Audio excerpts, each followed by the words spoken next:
Liberating yourself from a 9-to-5 job is freeing.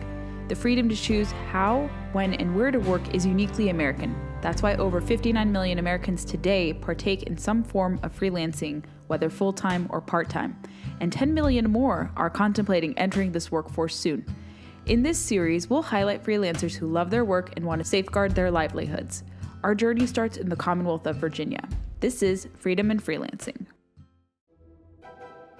Virginia freelancers are fighting to protect their livelihoods from threats like the Protecting the Right to Organize Act, which would make it increasingly harder for people to work independently of employers or to work independently of unions. Here's what Virginia freelancers had to say about threats to their livelihoods. All the work that we do to build a case, they're all done with freelancers. I think the PRO Act is problematic for a lot of reasons. It's put in this tidy little package that's pro-worker, and we're going to prevent these like big bad companies from exploiting you. But in fact, it actually serves corporate interest in the sense that freelancers are competitors. I see this as really an attack on worker freedom and something that would severely hamper my clients' abilities to make strides forward on their financial journeys. But by the law changing so that these folks would have to be reclassified as W-2 workers, the entire point of these gig type jobs goes away. People who are independent contractors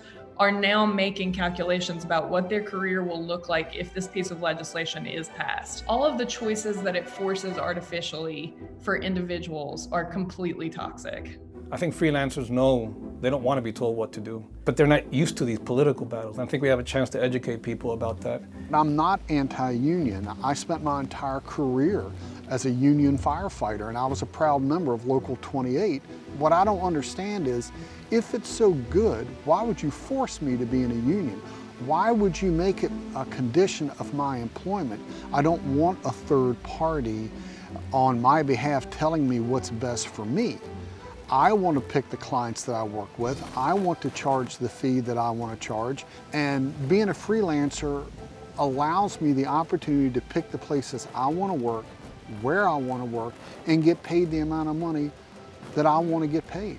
Be a free agent fighting on your own. Anytime you regulate, you're stealing.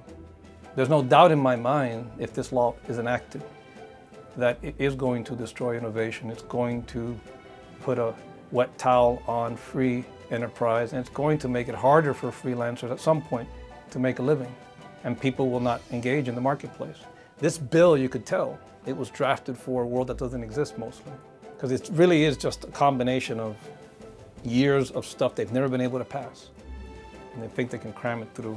To assert your individual rights are more important in some cases than being part of a sort of general mass collective. Right to work is absolutely essential.